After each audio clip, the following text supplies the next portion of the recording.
Lena Caldwell never drove herself. That was what chauffeurs and black sedans were for. Tonight, outside the charity gala, she'd waved her driver away, saying she needed air. Her fingers tightened on the leather wheel as she sped down the wet, midnight street. Music still rang in her ears. On the passenger seat, her phone buzzed again. Another message from her mother, she was sure. "Where are you? Why did you leave?" "Enough," Lena muttered. The phone lit up once more. Across the intersection, Maya Torres hugged her coat close. Her shift at the diner had run late. Her feet throbbed, and the envelope of tips in her pocket felt too light for rent and her grandmother's pills. She stared at the red hand on the crosswalk signal. Another wait. Another delay she couldn't afford. The light changed. Lena exhaled and glanced at the glowing screen. In that single heartbeat, the world split. A figure stepped off the curb. Headlights flooded Maya's vision. She sucked in a breath, but the scream never finished. Metal shrieked instead. Her body hit the hood, then the asphalt. Lena's foot smashed the brake. Tires screamed. The car spun, clipped a lamppost, and stopped with a brutal jolt. Glass burst. The airbag punched her chest. The city blurred into white. Silence. A high ringing. The taste of blood. Lena tried to move and couldn't. Through the spider-webbed windshield, she saw a girl on the road. One arm twisted wrong.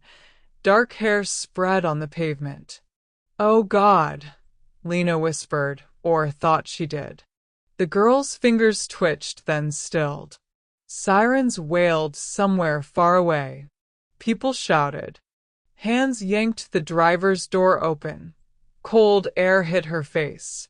"Ma'am, can you hear me? Stay with us." Lena's last clear thought before everything went black wasn't about the ruined car, or the girl, or the scandal she knew would come. It was the old thought that had shadowed her since childhood, flat and merciless. This is what you deserve. The beeping came first. Then the wait. Lena surfaced into a body that felt like it had been filled with wet sand. Her ribs ached with every shallow breath, and something tugged at the back of her hand.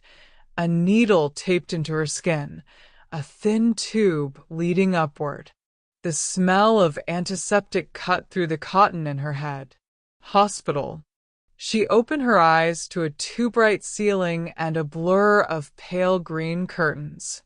For a second, there was nothing but confusion.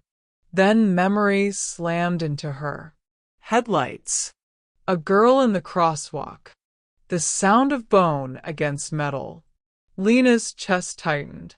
She tried to sit up, panic jolting her, but pain shot through her side and pinned her down.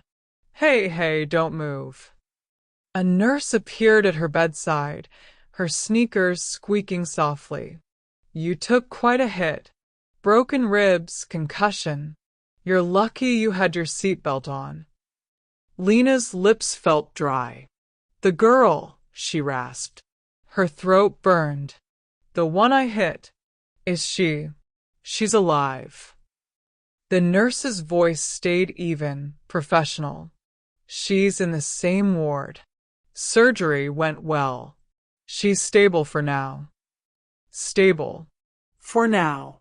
Guilt flooded her so fast she felt nauseous. Her hand jerked reflexively, snagging the foreline, and the nurse gently pressed her wrist back down. "She's just a few curtains over. You both came in about the same time." A small pause. "The police will want a statement later. But first, you need to rest." Police. Headlines. Her mother's face, tight with controlled horror. Her father's silence. Lawyers lining up like vultures. Lena swallowed hard. What's her name? The nurse looked down at the chart. Maya Torres. The name meant nothing by itself, but the way the nurse said it, careful, with a tiny edge of protectiveness, made Lena's stomach twist. Is she alone? She has her grandmother listed as next of kin. She's on her way. The nurse checked Lena's vitals, then lowered her voice slightly, as if speaking to herself. Girl's only 24. Works nights. No insurance on file yet. It's complicated. Complicated. Of course it was. Rich people's disasters came with PR teams. Everyone else got complications. When the nurse left, Lena stared at the ceiling, counting the tiny holes in the tiles like she could hold herself still that way. But images pushed through anyway. Maya's body on the asphalt, the way her fingers had twitched and then gone still. This is what you deserve. The thought curled up beside her like an old friend. On the other side of the curtain, Maya woke up choking on a scream. Pain shot down her leg like someone had hammered nails into her bone. Her vision swam. She clutched for something, fingers finding the cool metal of the bed rail. Easy, honey. A nurse's voice, another one older, with a husky lilt, soothed her. You're out of surgery. Your leg's pinned, but they did good work. You're in recovery now. Maya blinked, tears spilling sideways into her hair. My leg. A bad fracture. It'll heal, but it'll take time. The nurse adjusted her blanket. Try not to move too much. Time. Maya's mind jumped straight to the diner, to the schedule pinned above the sink, the manager's impatient voice, to her grandmother's pill bottles lined up like tiny soldiers on the kitchen counter. I can't be here, she whispered. I have to work. My rent. My grandma. Hush. The curtain rustled, and another voice floated in from the other side, soft, strained. Is she okay? The nurse's tone changed. You should rest, Miss Caldwell. Maya stilled. Caldwell? It was a name from the news, from charity events that played on the cafe's tiny TV. Caldwell Foundation. Caldwell Tower. Caldwell Art Center. The kind of name printed in gold on the buildings she couldn't even afford to clean. You're the one I hit, aren't you? The voice continued, ignoring the nurse. It wavered, then steadied. The girl in the street. Maya's pulse thudded louder than the monitors. She turned her head toward the curtain, even though it hurt. You're the driver, she said, the words coming out hoarse. The drunk princess who couldn't keep her eyes on the road. I wasn't drunk. The answer came too fast, too defensive. Then quieter. I mean, I'd had one glass of champagne hours before. I wasn't over the limit. Oh, Maya snapped, bitter. So you were sober when you decided to destroy my leg. That's comforting. There was a pause. Maya heard a shaky inhale on the other side. I'm sorry, the woman said. I don't know what else to say except that. I'm so sorry. Maya let out a short, humorless laugh that made her chest ache. You're sorry. Great. That's going to pay my rent. Money isn't the point. Maya cut in. That's exactly what someone with money would say. The nurse stepped between them, fussing with Maya's four. No more talking for now. You both need to rest. Emotions are high, and you've just come out of surgery. Maya turned her face away, jaw clenched, but she could still feel the presence of the other woman through the curtain, like heat from a fire she hadn't started but was trapped beside. Dolores arrived an hour later, breathing hard from the climb up the stairs after the elevator had taken too long. Her hair, more silver than black now, had been pulled into a hurried bun. She clutched her worn handbag like a shield. "Me Mina," she whispered when she saw Maya. "I look at you." Maya's eyes filled again, for a different reason. "I'm okay, Lola." "Okay." Dolores touched her cheek, her hands rough but gentle. "They called me and said car accident and surgery. And you say okay?" Maya tried to smile and failed. "It wasn't that bad. Don't lie to me. I taught you better than that." Dolores sniffed, then glanced at the cast and metal frame around Maya's leg, her mouth tightening. Who did this? Maya's gaze flicked to the curtain. "Some rich woman. Caldwell." Dolores froze, the name landing heavily. Caldwell. "Like the buildings?" Yeah. Dolores straightened, eyes sharpening. "Has anyone talked to you about bills? Insurance?" Maya's silence was answer enough. "No," Dolores muttered. "Of course not. They never do, unless you ask." She patted Maya's arm. "You rest. I'll talk." She stepped away from the bed, smoothing her thrift store jacket. Years of quiet fighting with landlords, utility companies, and social workers settling over her shoulders like armor. Halfway to the nurse's station, she passed the next bed and glimpsed the woman lying there. Younger than she'd imagined, pale against the sheets, a bruise blooming along her jaw. The woman's eyes were closed, but her hand twitched, catching Dolores's attention. A small mole sat just above the knuckle on the back of it. For a moment, Dolores felt a strange, useless shiver of recognition she couldn't place. Then she shook it off. People had moles. People had bruises. This one just happened to have a name on a building. Still, when she spoke to the nurse and learned that the hospital had already taken down information for Ms. Lena Caldwell, that an attorney had called, that financial matters would be handled, Dolores felt anger rise, not hot and wild, but slow and cold. "Handled by who?" she asked. "Because my granddaughter's life is not a line item." Back behind the curtain, Lena listened without meaning to, shame prickling her skin. She'd thought, dimly, that she would sign a few papers, pay whatever the lawyers told her, and disappear into her family's damage control plan. That had always been the rhythm: break something, apologize, let the adults fix it. But lying there, listening to Maya's grandmother fight for things that no one had ever needed to fight for on Lena's behalf, she understood something new. There was no version of this where she could just vanish. Not from the police.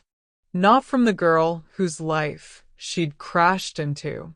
And not, she realized with a sick certainty, from the buried parts of herself that had been restless and angry long before the accident.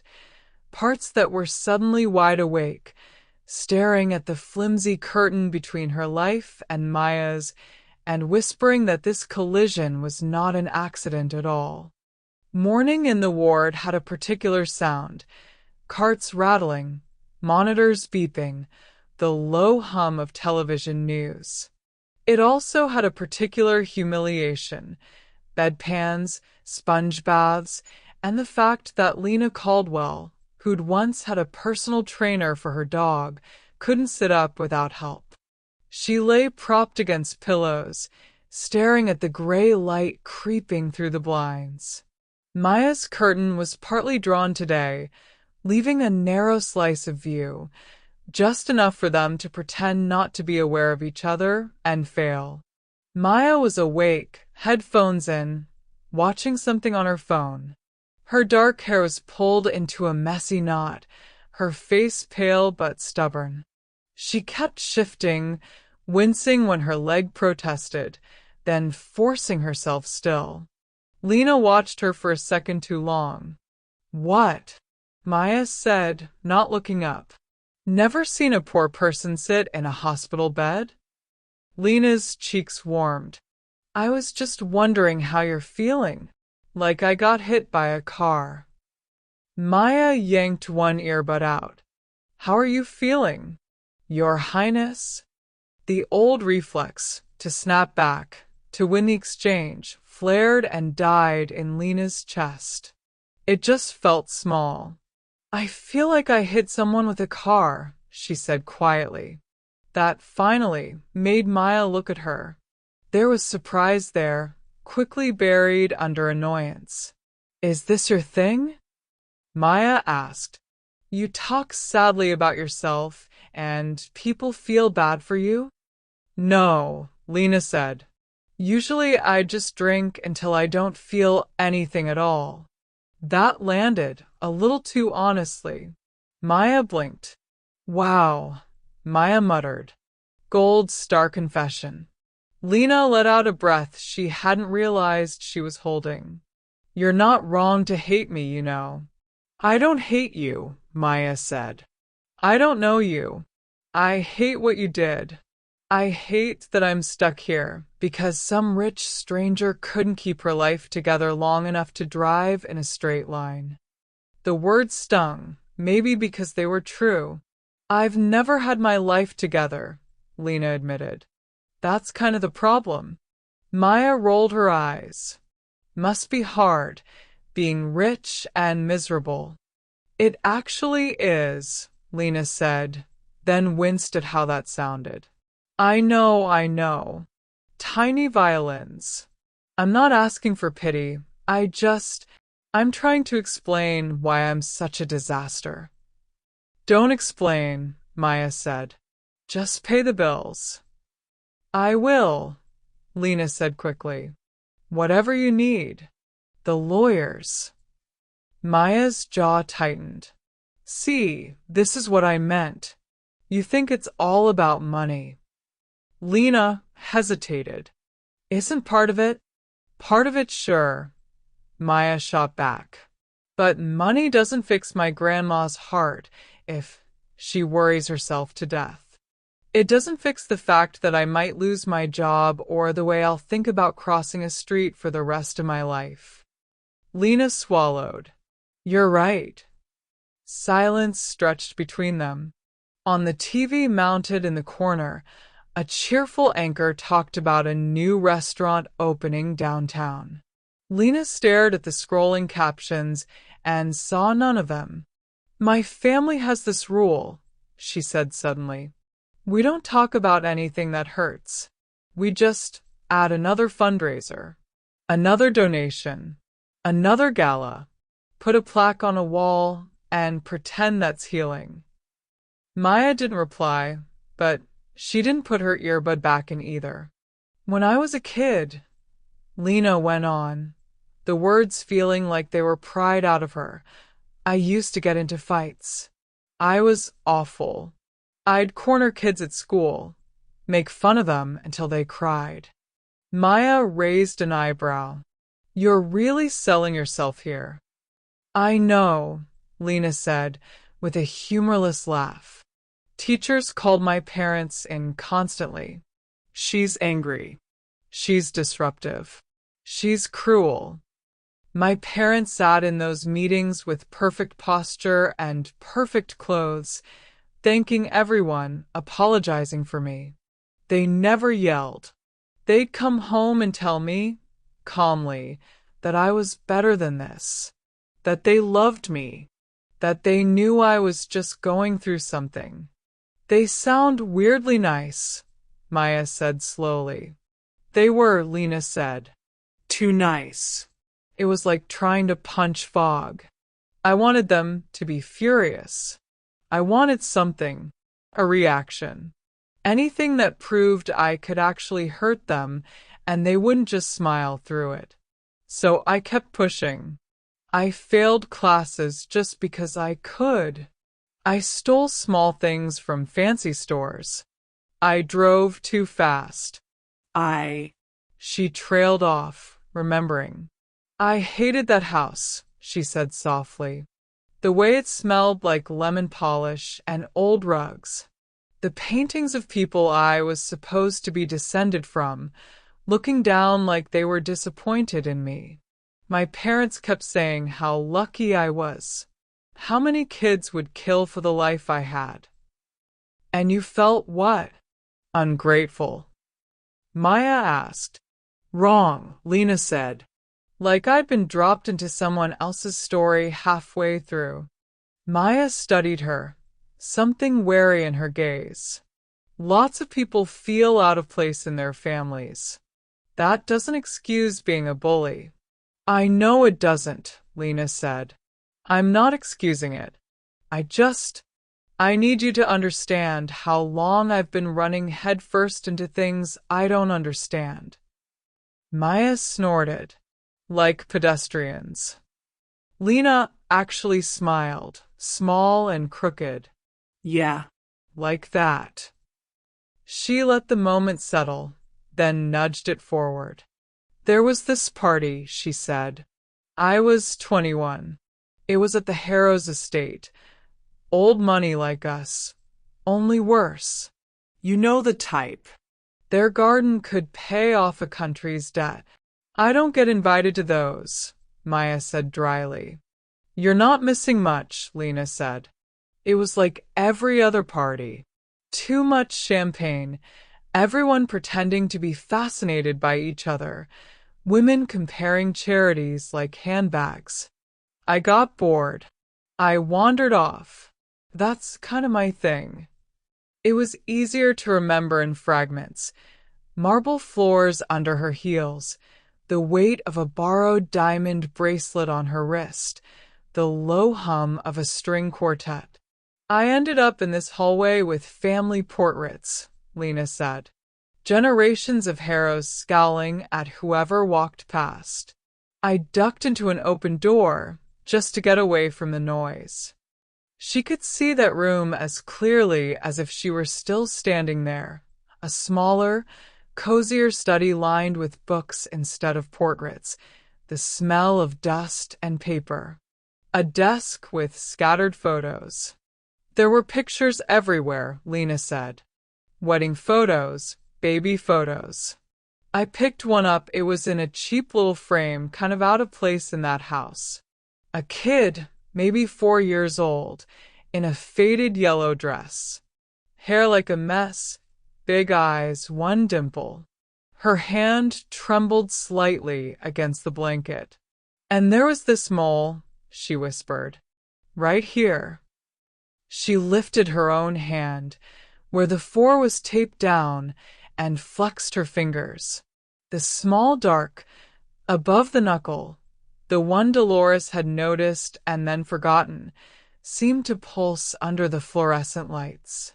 Same hand, same place, same everything. Maya frowned. Lots of kids look alike. This wasn't lots of kids, Lena said, her voice cracking. It was me. I remembered that dress. I remembered the way it scratched at my neck. I remembered the smell of the room, the person behind the camera. But none of that matched anything my parents had ever told me. Maya's skepticism faltered. What did you do? I froze, Lena said. Like I did the night of the accident. I just stood there. I kept thinking, this is wrong, but I couldn't move. Then Mrs. Harrow walked in and saw me holding the photo.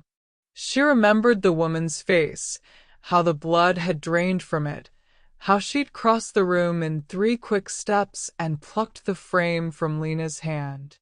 She smiled. Lena whispered, that terrible hostess smile. Oh, you found an old thing, she said. And I heard myself ask, is that me? And Maya leaned forward despite herself. And she said, of course not, darling. You've always belonged to the Caldwells. Lena swallowed. But her voice, her hands, everything about her said she was lying. Lena stared at the ceiling again, seeing that night overlay the white tiles. I went home and barely slept, she said. I dug through every photo album in her house. I couldn't find a single baby picture of me before age 5. That's weird, Maya admitted. The next morning I confronted my parents, Lena said. At breakfast. I slammed the empty albums down on the table and asked them if I was adopted. She could still hear the clink of her mother's spoon against her teacup, the way her father had lowered his newspaper without speaking. What did they say? Maya asked, voice quiet now. They told me the truth, Lena said. Or what I thought was the truth. They said yes. I was adopted. My birth mother lost her husband and couldn't afford to keep me. She loved me, they said, but she had no choice. They'd brought me home when I was 5. They wanted to tell me when I was younger, but they were waiting for the right moment. She laughed, bitter. Apparently that moment never came, so the universe threw a party and shoved a picture in my face. Maya was silent. The nurse's cart rattled by in the hallway, but neither of them looked away. How did you feel? Maya asked finally. Like my skin didn't fit, Lena said. Like every bad thing I'd ever done was proof that whoever I really came from was rotten, and that my parents had made a mistake bringing me into their perfect little museum of a life. Maya's expression shifted. Something like pity flickered and vanished, replaced by defensiveness. Lots of us grow up not knowing our parents, she said. Foster homes. Group homes. You're not special because your truth came with a swimming pool. I know I'm not special, Lena said. That's the problem. I've spent my whole life acting like I am so I don't have to feel how ordinary and replaceable I really am. She exhaled shakily.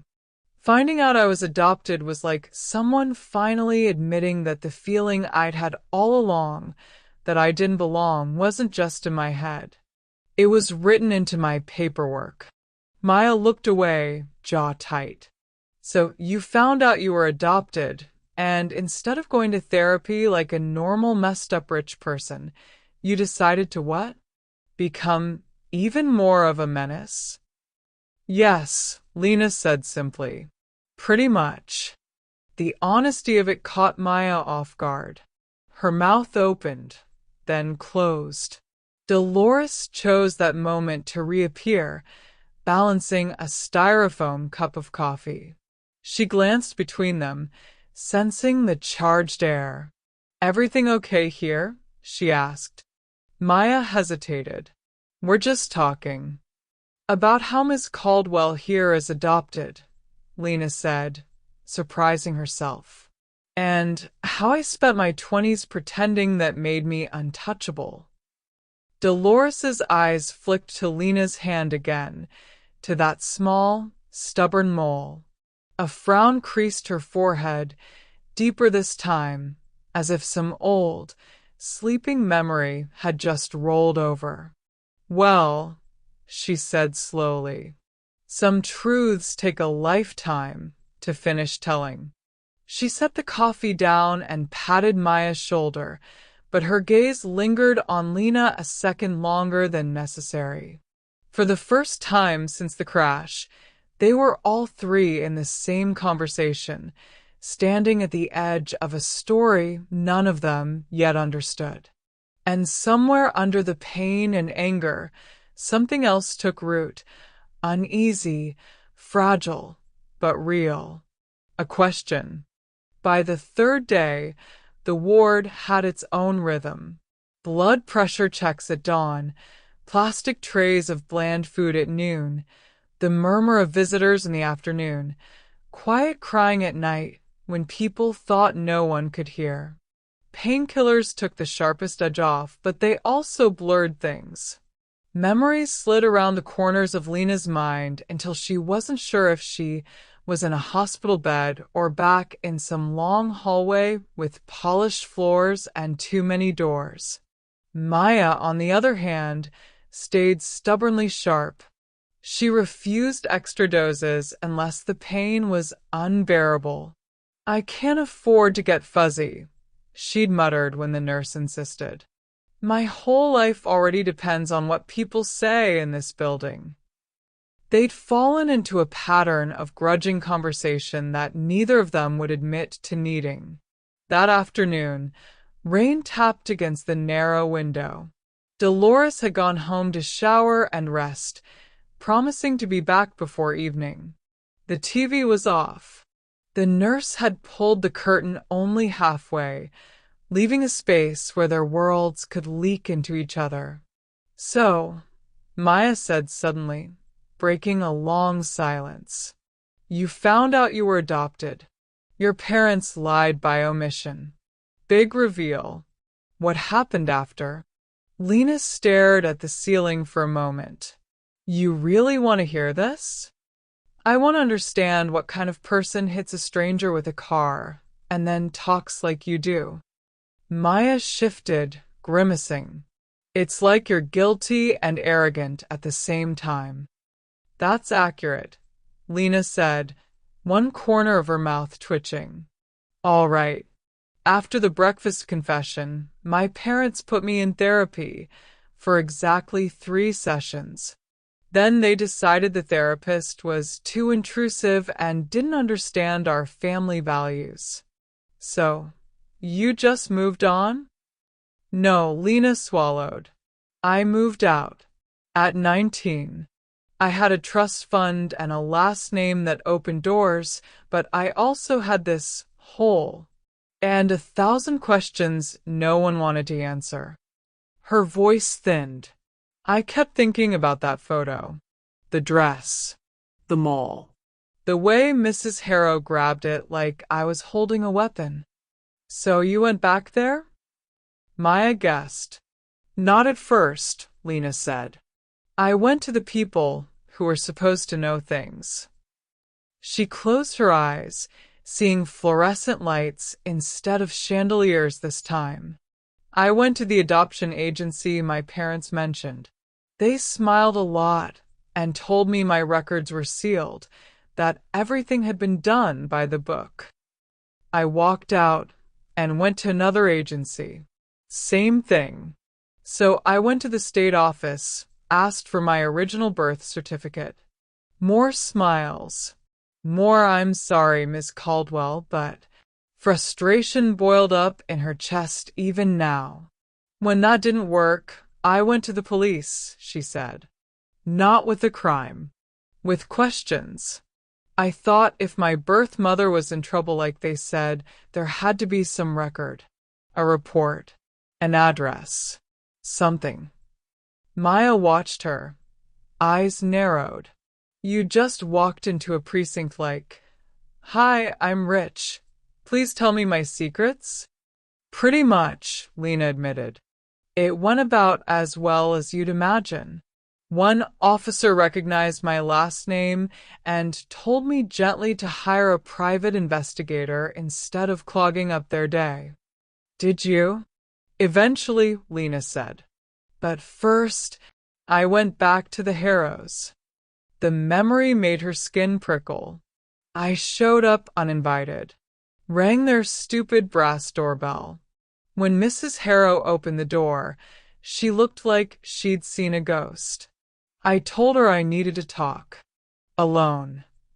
Lena picked at the edge of her bandage, nails trembling a little. "We went into that same study. The photo wasn't on the desk anymore. Everything was staged." Perfect. I asked her who the girl in the yellow dress was. She tried to pretend she didn't know what I was talking about. Maya snorted. "Rich people really think pretending makes things disappear." "She held out for maybe 5 minutes," Lena said. Then her hands started shaking. She told me to sit down. She kept saying, "Your parents should have told you this isn't my place," over and over. And then she said I'd lived there, Lena whispered, just for a few years. Starting when I was a baby. They adopted me first. Maya's lips parted. Wait. What? Yeah. Lena's laugh was brittle. Surprise. I was secondhand even before the Caldwells. She took a breath that hurt her ribs. According to her, they'd had trouble having kids. They'd gone through all the official channels. They brought me home from some state-run hospital when I was just a few months old. She said I was her little miracle. Maya shifted, suddenly restless. And the father? Lena's jaw tightened. That's where it goes wrong. He was not a miracle. The air between them cooled. Abusive. Maya asked, already knowing the answer. Yeah. Lena stared at her own hand. The mole, the 4. Alcoholic. Mean. The kind of man who could smile charmingly at a fundraiser and then throw a plate against the wall at home because the roast was a little cold. She said, "He never hit me. I don't know if that's true. I don't remember much. Just broken things." Shouting. A belt on the table once. Her voice thickened. She said she was scared he'd hurt me. Scared he already had. She tried to leave him, but the lawyers made it hard. She didn't want me taken by the state, dumped back into the system. So she did something illegal. Maya frowned. What did she do? She gave me away, Lena said. Off the books. To a friend. A woman she'd met through charity circles who couldn't have children of her own. My mother. The Caldwell one, I mean. Maya stared at her. That can't be legal. It wasn't, Lena said. She admitted it. She said she trusted my new mother to file the right paperwork, to regularize everything, to make it look respectable. I asked my parents about it later. They swore they went through proper adoption channels. Maybe they did. Maybe someone forged a few signatures, smoothed a few forms. When you have money, there's always someone willing to bend the rules for a fee. Maya pressed her lips together. So you were passed around like furniture. Yes, Lena said. 2 families. 2 sets of lies. 2 different versions of, we did what was best for you. She let that sit between them for a minute. It messed with my head, she admitted. Suddenly, every memory I had was suspect. Was that Christmas in the Caldwell house or the Harrow house? Was that lullaby my first mother singing, or my second? Or my birth mother? Were the nightmares mine, or leftovers from someone else's panic? Maya's face had lost some of its hardness. Her voice, when it came, was quieter. You kept digging. Of course I did, Lena said. If you find out your whole life is built on a half-truth, you either pretend it's fine, or you start tearing up the floorboards. I'd never been good at pretending.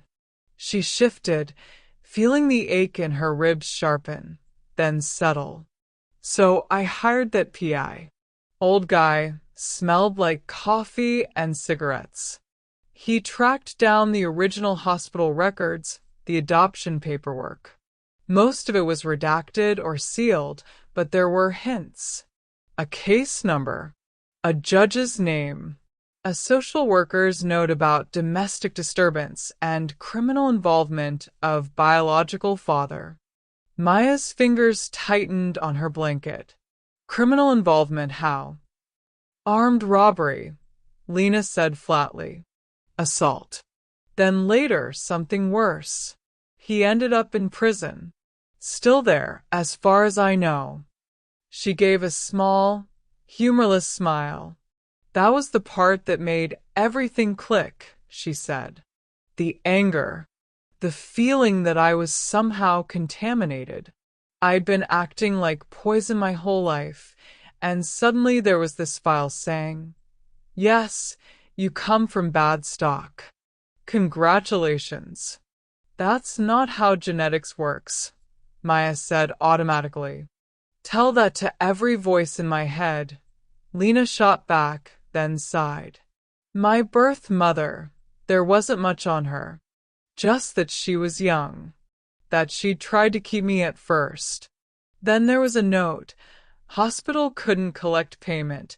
Bills overdue. Mother overwhelmed. Father uncooperative. It ended with, child surrendered. Mother expressed distress, but signed voluntarily. She swallowed, throat tight. I pictured her signing that paper and tried, really tried, to be grateful. She gave you a better life, my parents said. Except it didn't feel better. It felt like being wrapped in silk over a bruise. Silence. The rain tapped harder at the window. So I leaned into it, Lena said. Into the story that I was broken from the start. I told myself I was destined to wreck things. That I'd been given away twice because everyone who touched me eventually realized I wasn't worth the trouble. I drove too fast, drank too much, slept with people I didn't even like just to prove I could crack any nice surface I was handed. Her gaze flicked to Maya's cast.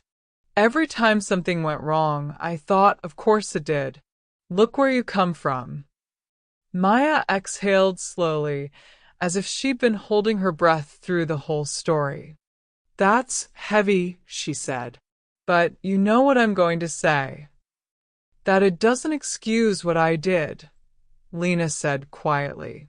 Exactly. Maya's eyes flashed. Lots of people come from messed up families and don't turn their car into a weapon. I know. And lots of us never even get the chance to hire a PI or demand answers from people with lawyers. I know that too. Then what is this? Maya's voice sharpened. A monologue to make me feel sorry for you? To make me think you were destined to ruin my life, so I should just accept it. No, the word came out sharper than Lena intended. She forced herself to breathe. I'm telling you because I keep hearing myself say I'm sorry, and it sounds cheap, like a script. You deserve to know just how far back the wreckage goes. Maya looked away, jaw working. When I was a kid, she said slowly, social workers used to come by our building. Not for us, for the neighbors. I'd watch them take kids away. Boxes of clothes, plastic bags of toys. The moms would scream, or go quiet, or pretend it was for the best.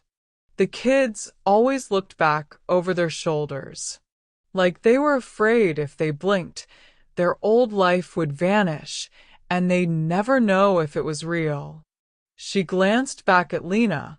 I used to think, at least that's not me. She laughed without humor. Turns out it kind of is. Lena blinked. What do you mean?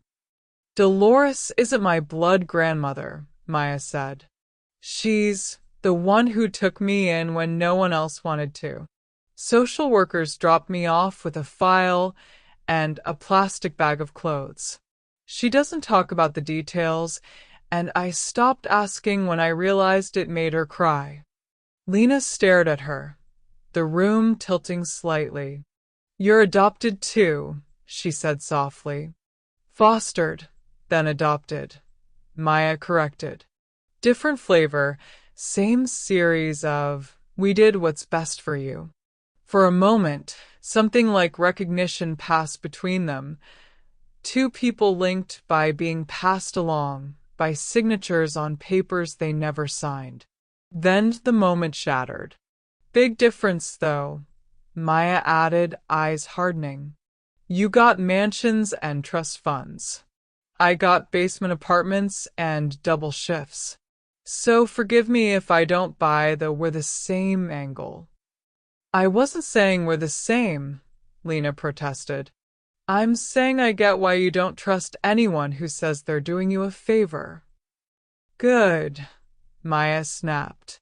Then you'll understand why I don't trust you either. Her voice rose enough that a nurse poked her head in, eyebrows up. Everything all right? We're fine, they both said, too quickly. The nurse withdrew, unconvinced but busy. From the doorway, unnoticed by them at first, Dolores stood frozen with a paper bag in her hands. She'd returned earlier than planned, stopped by the sound of raised voices. She'd heard enough. Twice adopted, she murmured under her breath, staring at Lena's face. Criminal father. Young mother who couldn't pay the bills. Her gaze dropped to Lena's hand, to that damn mole, then flicked to Maya's wrist, where, under the foretape, a faint, familiar scar curved in just the way Dolores remembered from the day a toddler had reached for her and spilled boiling tea. Her heart thudded loudly in her chest. Lola. Maya called, spotting her. You're back. Dolores startled, plastered on a smile, and stepped fully into the ward. Yes, me Nina, she said, voice a little too bright.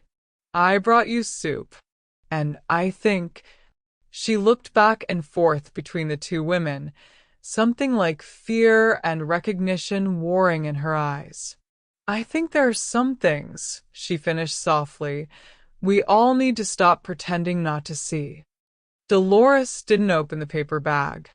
The soup inside cooled, forgotten, as she set it on Maya's bedside table with hands that shook just enough for Maya to notice. Lola. Maya frowned. You okay? I'm fine, Dolores said too quickly. Just tired. Lena watched from her bed, the angle of Dolores's shoulders tightening something in her chest. The older woman looked like she was bracing for impact. Lena knew that posture. She'd worn it herself in courtrooms and charity galas. Dolores pulled the visitor's chair close and sank into it. For a moment, she just stared at Maya's cast, tracing a finger lightly along the hard edge as if she could smooth the hurt away. When they brought you to me, Dolores began, her voice low, you were so small. You fit here. She cupped her hands, as if still holding that memory. Big eyes, loud cry. You grabbed my finger and wouldn't let go. Maya smiled faintly. I had good instincts. Dolores didn't smile back. The social worker, she had this folder. Thin. Too thin. Maya's stomach clenched. You're talking about my file. Yes. Dolores glanced at Lena, then back. I never wanted to tell you this part. I thought, what good would it do? But maybe I was wrong. Maya's voice went wary. Tell me what? Dolores took a breath that trembled. They said your mother was young. Very young. From a complicated situation. The father was in trouble with the law. There'd been hearings. A judge saying things like unfit and unsafe environment. Lena's blood iced over. The words were too familiar, like lines from a play she'd tried to forget. I remember thinking she sounded like a child herself. Dolores went on. The social worker said the mother cried when she signed the papers. That she kissed you and wouldn't let go until they practically pried you away. Maya stared at her. You knew this and you never told me? What would it have changed? Dolores asked softly. Would it have made you feel better to imagine a girl who couldn't keep herself safe trying to keep you? I thought better to give you a clean story. Your mother loved you, but couldn't keep you. Same as everyone says. That's not the same as everyone says, Maya snapped. Hurt flared hot behind her eyes. It's my life. It was my right to know. Dolores flinched. I know. And I am sorry, Menina. Truly. Lena's throat felt like it was closing. The room was full of ghosts, a judge's voice, a baby's cry she'd told herself she'd imagined. There was one more thing, Dolores said. It bothered me for years. She reached into her handbag and pulled out a frayed manila folder, edges softened by time. Maya's breath hitched. That folder had lived at the back of a closet for as long as she could remember, too sacred and too dangerous to open. I looked last night, Dolores said. After hearing all this talk of adoption and criminal fathers. Her eyes flicked to Lena. I needed to be sure I wasn't going crazy. Her fingers shook as she opened the folder and slid out a photocopied page. The ink was faded, but the hospital logo at the top was still clear. Harbor City General Hospital. The same logo that decorated the wall outside their ward. Date, Dolores whispered, tapping the heading. 24 years ago. Almost exactly. Maya felt the floor drop away beneath her, even though she was lying down. There's no name for the mother here, Dolores said. It's redacted. Black bar. She traced it anyway. But the note at the bottom, I never forgot it. I copied it before they took the original file back. She squinted, reading. Minor child surrendered following court recommendation. Birth mother from high-profile family. Records sealed to protect privacy.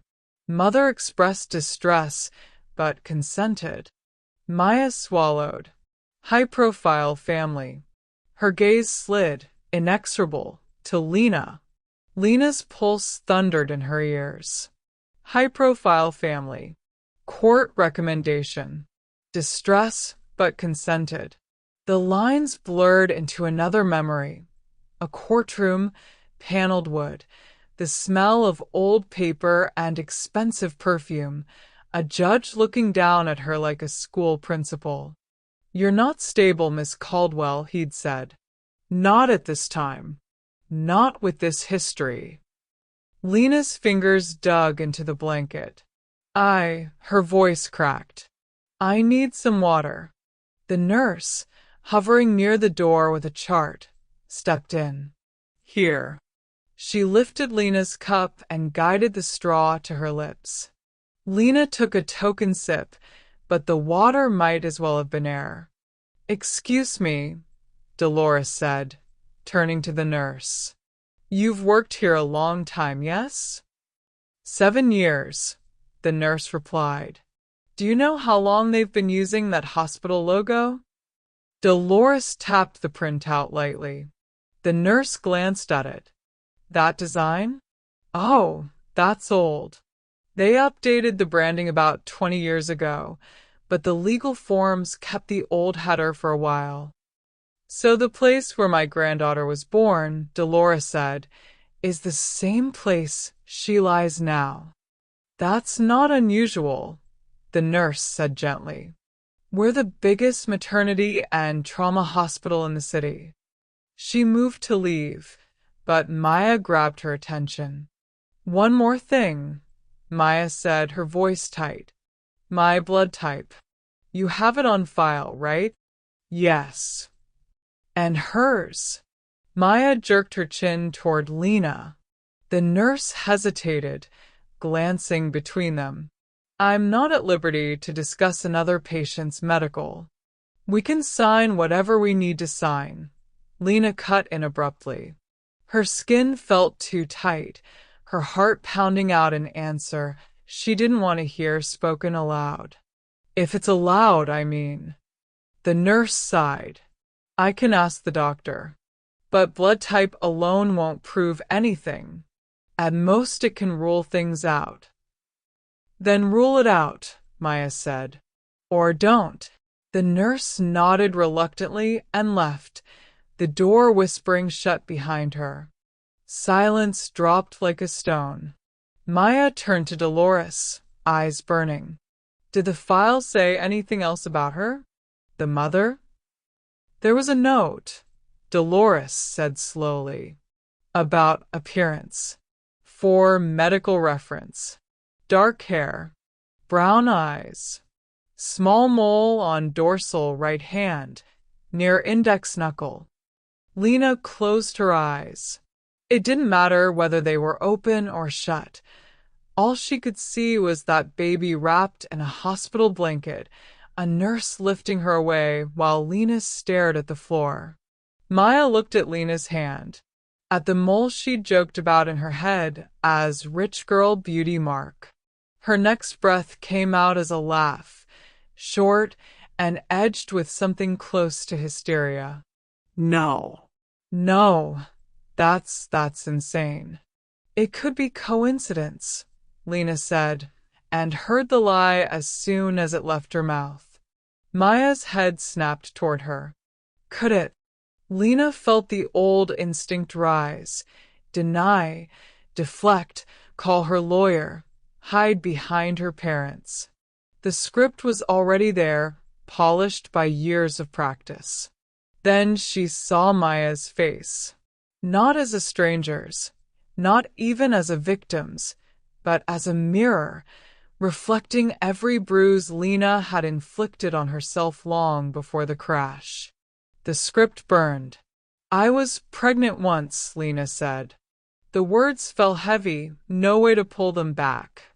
I was 20. Dolores closed her eyes. Maya went still.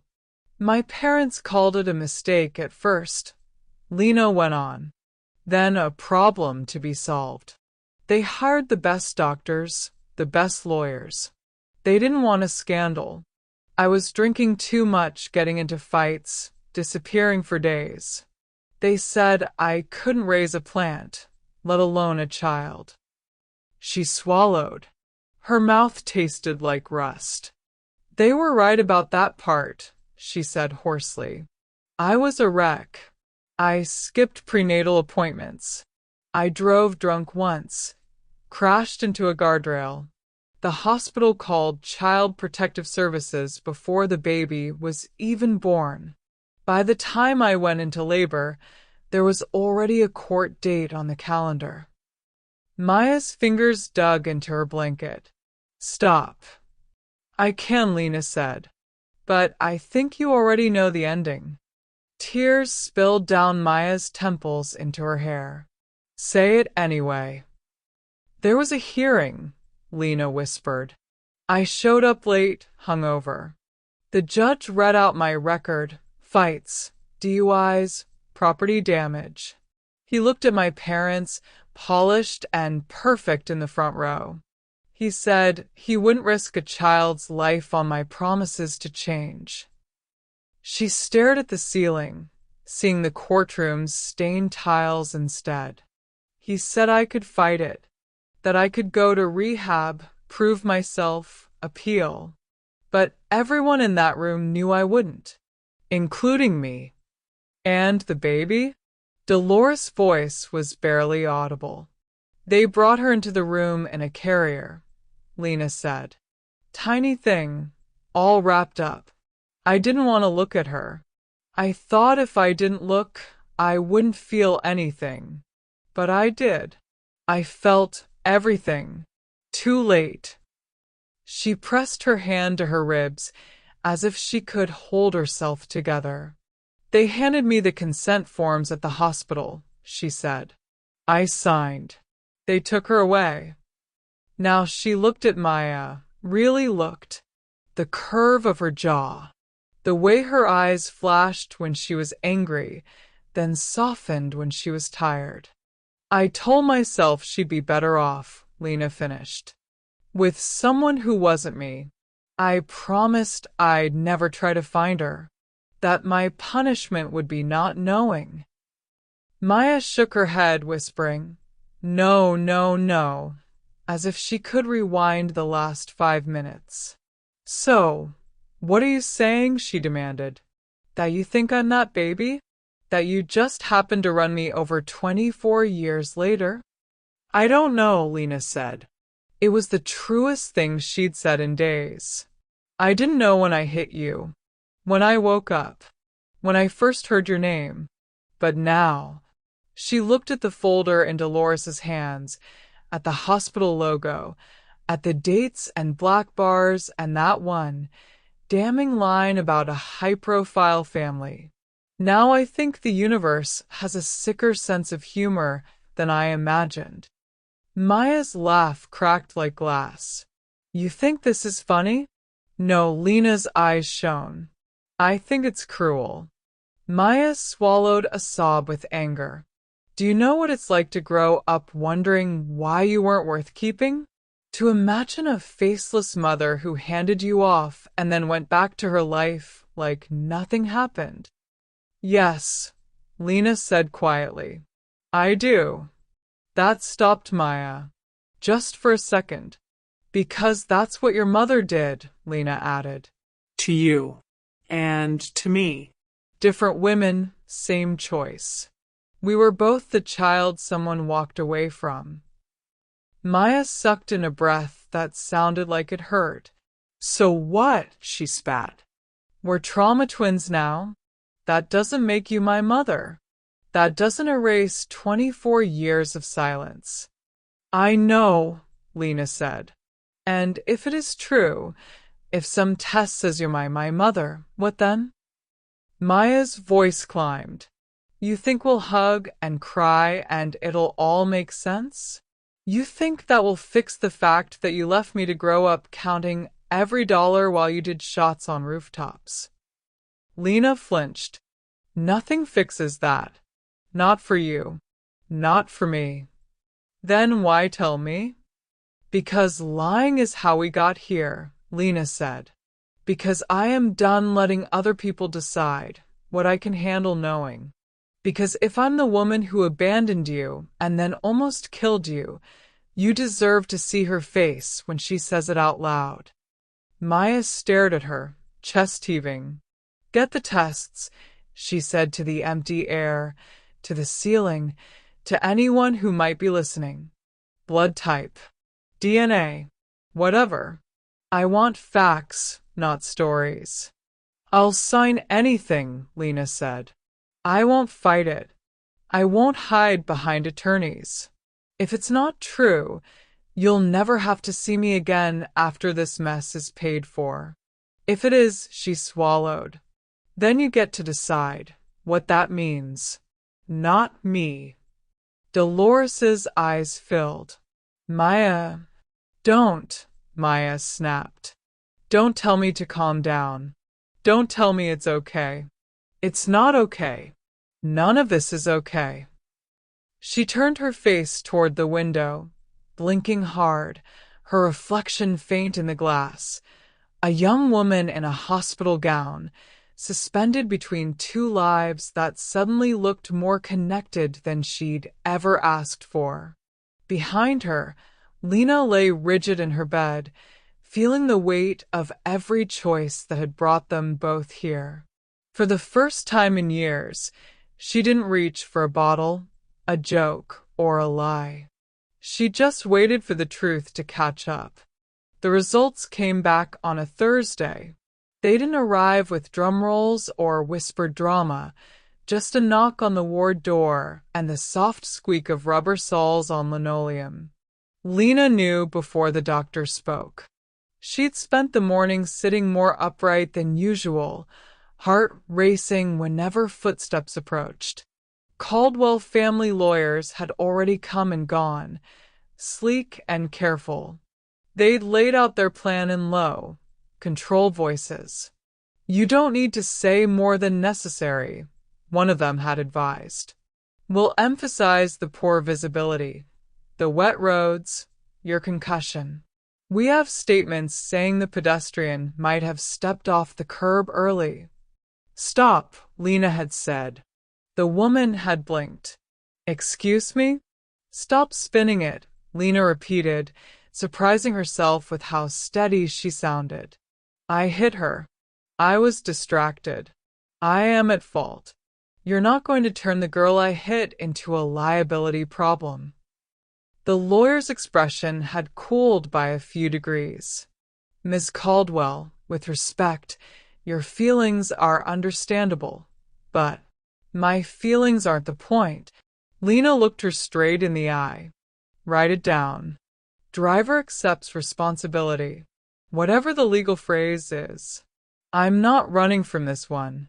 That was the first time she realized that she'd said those words out loud. I'm not running. Now, hours later, as the doctor stepped in with a folded sheet in his hand and the nurse hovered behind him, Lena felt the same stubborn clarity anchor her to the bed. Maya watched them from across the room, her hands fisted in the blanket. Dolores sat beside her, rosary beads slipping silently between her fingers, though her lips didn't move. Miss Torres, the doctor began, looking from one woman to the other. Miss Caldwell, you both signed the consent forms for the kinship test. Just say it, Maya said. Her voice shook, but she didn't look away. He nodded once and unfolded the paper. The DNA analysis shows a 99.98% probability of a biological parent-child relationship. The world narrowed to the space between heartbeats. Maya heard a rushing sound in her ears, like the ocean inside a seashell pressed too hard. Which one? She asked, even though she already knew.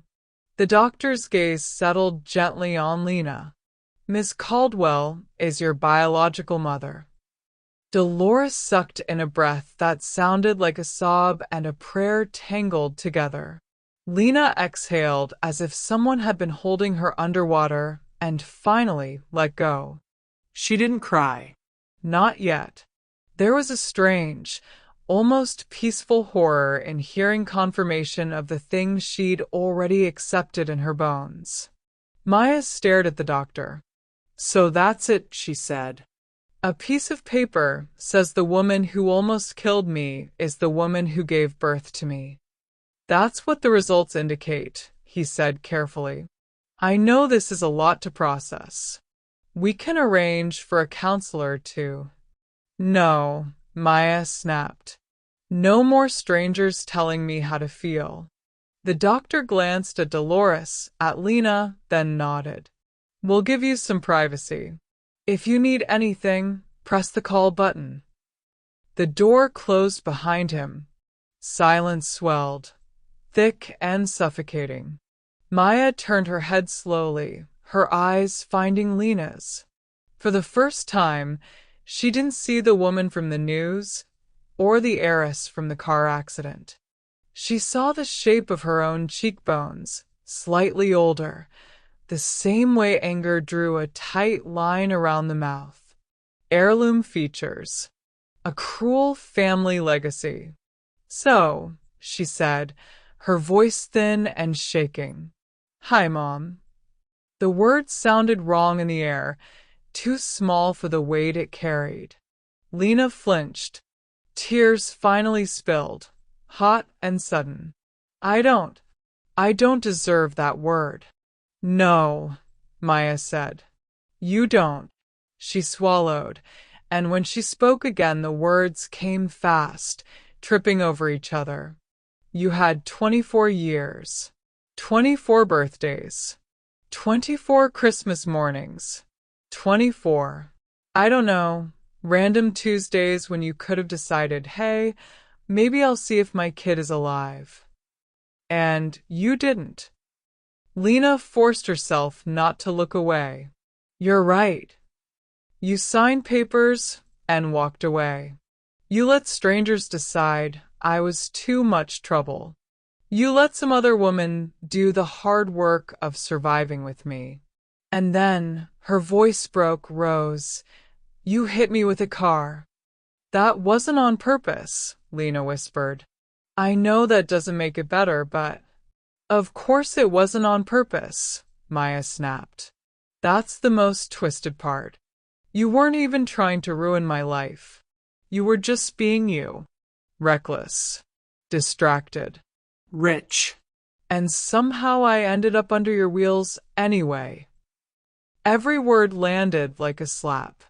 Lena took them without flinching.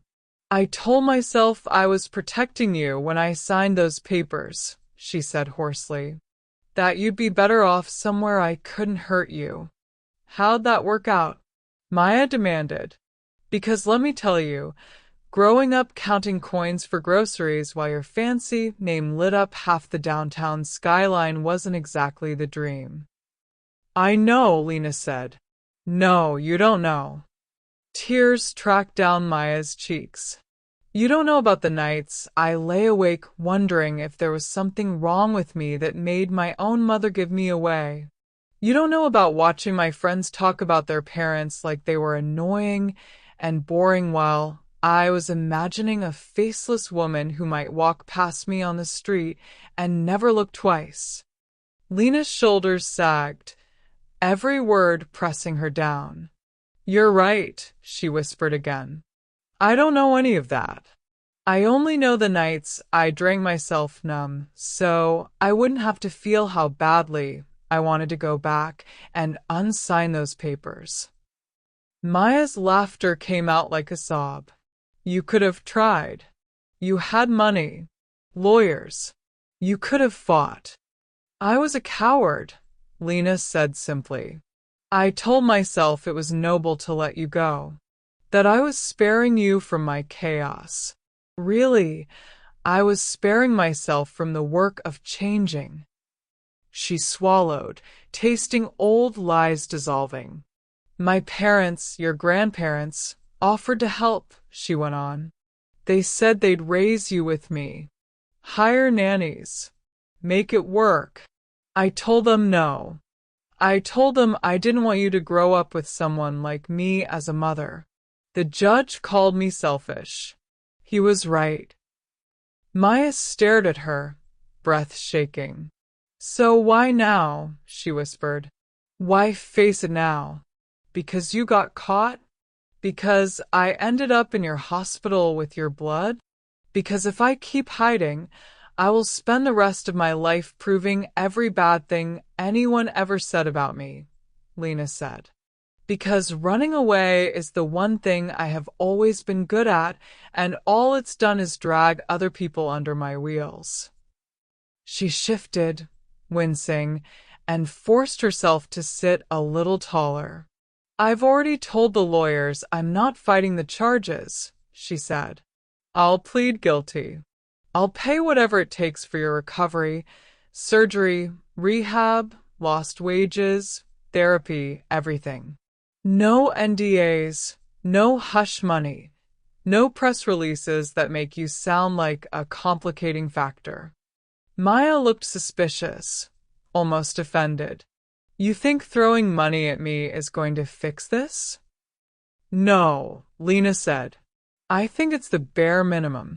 You shouldn't have to choose between learning to walk without pain and keeping a roof over your head. That part one can fix, so I will. But I also know that doesn't buy me a relationship. It doesn't buy your forgiveness. She took a breath that hurt. I don't want to be the rich woman who crashed into your life and then wrote a check, she said quietly. I want, if you'll let me, to be something else. Even if that something is just the woman who shows up when it's hard. Maya looked away, blinking hard at the window.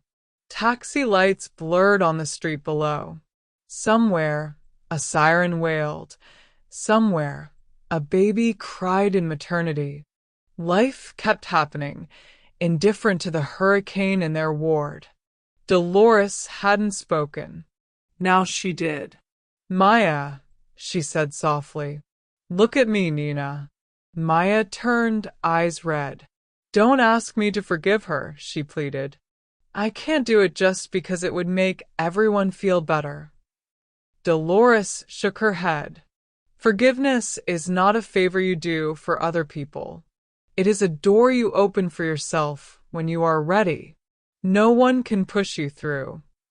She reached out, brushing hair from Maya's damp forehead. When they brought you to me, she said, I was angry at your mother. Angry at a world that could let a girl break so much she thought signing away her child was the only answer. I swore I would never be that kind of woman. I would stay. I would not give up. You didn't, Maya whispered. No, Dolores smiled sadly. But I made my own mistakes. I kept secrets. I thought I was protecting you by hiding ugly truths. I see now I was also protecting myself from seeing your eyes fill with the same questions that haunted mine. She looked over at Lena, then back. This woman has done terrible things, she said simply. She abandoned you. She hurt you. But she is here now, not hiding behind her money. That is not nothing. Maya's jaw clenched. What if I can't trust it? Then you watch, Dolores said. You watch what she does, not what she says. You set boundaries. You say yes to what feels right and no to what doesn't. Forgiving someone does not mean letting them hurt you again. She squeezed Maya's hand. You are my granddaughter, she said. No test changes that. But you are also her daughter. Nothing changes that either. You get to decide what to do with both truths. The weight of choice settled on Maya's chest, heavier than any cast. She thought of little girl fantasies, faceless mothers who would swoop in one day, arms open, explanations ready. None of those women had looked like Lena.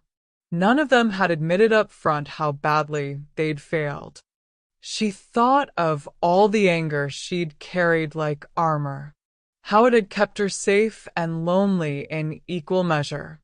Say I don't forgive you, she said, turning back to Lena. Say I tell you to disappear after the trial and never contact me again. What do you do? Lena didn't hesitate. I do what you ask, she said. I send support through Dolores if she'll accept it. I stay away. I live with the fact that I lost my daughter twice, both times because of my own choices. And if I try, Maya said, the word rough and small, to forgive you, not all at once, not in some big dramatic moment, Just slowly, clumsily. on days when I hate you less than others. What then? Lena's voice thinned. Then I show up, she said. For physical therapy sessions if you want me there. For every court date. For visits to whatever tiny apartment you end up in while you recover. I go to my own therapy, not 3 sessions, but the long, ugly kind. I meet your conditions, and when I fail, and I will because I'm human and bad at this, I admit it and try again. I don't drink. I don't drive like the world is something to crash into. I don't pretend this is easy. Maya studied her, searching for the familiar evasions she'd learned to spot in people who promised more than they could give. She didn't see them. She saw terror and shame and something she hadn't expected, a fierce, fragile wanting. Why? Maya asked. Why now, when it's such a mess? Because I am tired of being the mess, Lena said, the words almost a whisper. Because I have spent my whole life letting my past decide who I am. An angry kid, a bad daughter, a worse mother, a human wrecking ball. I can't erase that, but I can decide what I do next. And I want my next to include you, if you'll have me in any capacity at all. The monitor beside Maya beeped steadily, counting out seconds while she thought.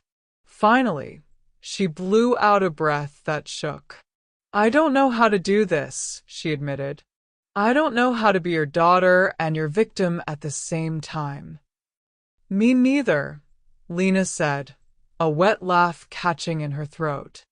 Maybe we start by just being two people who survived the same accident. Maya sniffed. Which one? The car crash or the one 24 years ago? Both, Lena said. Something in the air loosened. Not much. Just enough for a breath. Come here, Dolores murmured suddenly, standing with a groan of stiff knees. She looked at Lena. If you can. The nurse, watching from the doorway with quiet discretion, stepped in without comment and helped wheel Lena's bed closer. The four lines rustled, metal squeaked, and then the two beds were side by side, inches of air between them instead of meters. For a moment, they just stared at one another from arm's length. Then Maya lifted her hand. Just a little. Just enough that the gesture could be rescinded, explained away as a twitch if she changed her mind. Lena saw it and, with a small, terrified movement, raised her own. The four-tape tugged at her skin. Her ribs protested. Their fingers met in the middle. It wasn't a movie hug. There were no perfect angles, no soft backlighting. Just two hands, both marked, one by a mole, one by an old scar from spilled tea, colliding and then clinging like they were the last solid things in a shifting world. Maya's face crumpled. I hate you, she choked. And I'm so scared you'll leave again. And I'm so tired of being angry. Lena's grip tightened. I hate me too, she whispered. But I love you. I have loved you in all the wrong, scared ways. I want the chance to learn a better way. I don't deserve it. I know that. But I'm asking anyway. Maya squeezed her eyes shut. Hot tears spilled down, soaking into the pillow. Okay, she breathed. Okay. One chance. Not 1,000. One. Don't waste it. I won't, Lena said. It felt like a vow carved into bone. I swear. Dolores lowered their joined hands carefully onto the space between the beds, her own fingers wrapping over both. Then tonight, she said, voice rough with emotion, we do what families do when the world falls apart. We cry. We yell. We order terrible hospital pudding and complain about it. We don't fix everything. We just don't run. So they didn't. As the ward lights dimmed and the city outside blurred into rain-streaked streaks of neon, Lena and Maya lay side by side, hands still touching. They talked in spurts about nothing, about everything. About Maya's grandmother's soup, which Lena swore was better than any chef she'd ever hired. About the bruise on Lena's jaw that Maya said made her look less like a magazine cover and more like a human being. About the father in prison Lena was finally, haltingly, considering visiting, not to forgive him, not yet, but to understand the broken chain she was determined to stop extending. They cried until their eyes ached, sometimes separately, sometimes together. At one point, Maya's voice came small through the dark. If you mess this up, I'm done. You get that, right? I do, Lena said. If I mess this up, I'm done too. For the first time since she could remember, she meant done as something other than self-destruction. She meant done with running, done with letting old wounds drive the car. Sleep came fitfully in snatches. Nurses came and went, checking vitals, adjusting drips. Each time, they found the same sight: two women, bruised and bandaged, hands intertwined across the narrow gap between their beds. There would be court dates and headlines in the weeks to come. Physical therapy sessions full of sweat and swearing. Therapy appointments with strangers who asked too many questions. Awkward visits to a small apartment where Lena would have to learn to exist without staff smoothing every rough edge. There would be days when Maya woke up furious all over again. Days when Lena felt the old urge to bolt so strong she could taste it. But there would also be this night, the one where the millionaire woman who had spent her life crashing through people finally stopped long enough to see the wreckage and decided, for once, to stay and help rebuild. The one where the girl who'd grown up believing she wasn't worth keeping discovered that, at least for now, she could choose to be the one who didn't walk away. In the fragile, flickering quiet between beeps and breaths, Lena squeezed Maya's hand one last time before drifting off. "I'll be here in the morning," she murmured. Maya, half asleep, squeezed back. "You better be." It wasn't redemption. It wasn't happily ever after. But it was a beginning.